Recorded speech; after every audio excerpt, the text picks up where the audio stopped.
नमस्कार दोस्तों, आप सभी का स्वागत है आपके अपने YouTube channel money of digital news MDN पर। बात करने वाले हैं दोस्तों ऊर्जा ग्लोबल लिमिटेड स्टॉक के बारे में। सुबह इस स्टॉक पर अगर चर्चा की जाए तो लास्ट सेशन पर उतार चढ़ाव इस स्टॉक पर काफ़ी ज़्यादा देखने को मिले, पर कहीं ना कहीं इस स्टॉक की जो वैल्यू है वो भी इंक्रीज होती हुई देखने को नज़र आ रही है। आखिरकार इस स्टॉक की वैल्यू के पीछे का रीज़न क्या होने वाला है, इस चीज़ पर चर्चा करेंगे। और साथ ही साथ दोस्तों मंडे सेशन को लेकर क्या टारगेट नज़र आ रहे हैं, इस चीज़ पर भी चर्चा करने वाले हैं। प्राइस पर अगर चर्चा करें तो दोस्तों प्राइस 21 रुपये 10 पैसे पर क्लोज हुई, जो काफ़ी अच्छी क्लोजिंग नजर आई, क्योंकि 21 रुपये 17 पैसे के साथ ओपनिंग और 21 रुपये 30 पैसे के साथ इस स्टॉक की इंट्राडे की हाई प्राइस मिली थी। पर अभी इस स्टॉक ने लास्ट पिछले 5 मार्केट सेशन में रिटर्न जो पे आउट किया है वो 0.3% का रहने वाला है। लास्ट एक महीने की अगर हम चर्चा करें तो दोस्तों लास्ट एक महीने में इस स्टॉक ने 24 रुपये 6 पैसे के प्राइस को टच किया है और 5.34% का रिटर्न पे आउट किया है, जो काफ़ी अच्छा रिटर्न हम इस प्राइस पॉइंट पर कह सकते हैं एवरेज रिटर्न कंपनी ने दिया। पर लास्ट 6 महीने में प्राइस ही एवरेज हुई है, ज़्यादा कोई रिटर्न मिला नहीं। लास्ट एक साल की अगर बात की जाए तो लास्ट एक साल में दोस्तों निवेशकों को कहीं ना कहीं रिटर्न काफ़ी अच्छा देने की कोशिश की, पर कहीं ना कहीं रिटर्न्स पर दोस्तों जो टॉप प्राइस पे जिन्होंने इस लेवल पे बाय किया था 39 रुपये 70 पैसे का, तो उनका दोस्तों अभी बड़ा लॉस चल रहा है, जिसे कह सकते हैं कि लगभग दोस्तों यहाँ पे 47% का रिटर्न अभी जो है कमजोर जो लॉस है वो यहाँ पे देखने को नजर आ रहा है। लगभग पर शेयर पर 18 रुपये 60 पैसे का लॉस चल रहा है, क्योंकि यहाँ पे कंपनी ने जो प्राइस पॉइंट टच की थी वो काफ़ी अच्छी पे आउट की थी। पर लास्ट टाइम जब दोस्तों इस स्टॉक की वापस जो तेजी नजर आई थी लास्ट एक महीने के अंदर, तो उसके पीछे का रीजन था कि कंपनी ईवी स्कूटर की लॉन्चिंग को लेकर अपडेट जारी किया था, और उसी के बाद इस स्टॉक पे वापस जो तेजी थी वो हमें नजर आई थी। पर मैं आप लोग को बता दूं कि दोस्तों कहीं ना कहीं इस स्टॉक की जो वैल्यू है वो बढ़ती हुई भले हमें नजर आ रही है, पर कहीं ना कहीं कंपनी का दोस्तों जो डेटाबेस है वो गिर रहा है। मेन चीज़ यहाँ पे निकल के आती है कि कंपनी की दोस्तों मार्च 2014 के अंदर बात की जाए या फिर बात करें दोस्तों मार्च 2020 के अंदर, तो इस टाइम कंपनी की जो हाईएस्ट सेल हुई थी एक साल के अंदर तो वो 163.56 करोड़ की हुई थी, जो काफ़ी बड़ी सेल कह सकते हैं। प्राइस पॉइंट पर अगर प्रॉफिट देखा जाए तो प्रॉफिट कम था।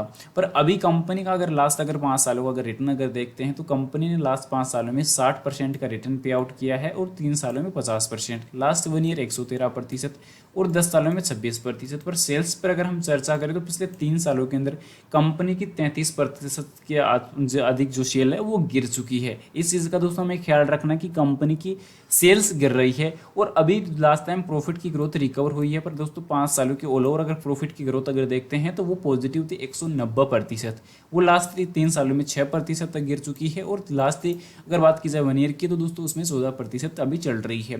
तो इन प्राइस पॉइंट पर अगर कहीं ना कहीं कंपनी की जो सेल गिर रही है, साथ ही साथ प्रॉफिट की ग्रोथ में गिरावट नजर आई, भले ही रिटर्न हमें पॉजिटिव दिया हो पर कंपनी ने इक्विटी पर रिटर्न 1% से अधिक कभी दिया नहीं। ये चीज़ें भी हमें दोस्तों ध्यान में रखने की आवश्यकता है। साथ ही साथ कंपनी की सेल दोस्तों लास्ट Q1 के रिजल्ट्स के मुताबिक बात की जाए, पिछले 1 ईयर के मुताबिक अगर बात की जाए तो सेल बढ़ रही है।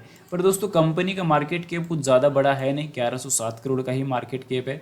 इस चीज़ को भी हमें समझ लेना चाहिए। पर कभी कहीं ना कहीं अभी के टाइम अगर देखा जाए तो ईवी सेगमेंट की अभी एक अच्छी डिमांड भी नजर आ रही है। ईवी बैटरियों की जो लिक्विड बैटरियाँ एसिड बैटरियाँ कंपनी बनाती है तो वो भी कंपनी बनाती है। लिथियम बैटरियाँ भी बनाने का कंपनी का मुख्य बिजनेस रहने वाला है।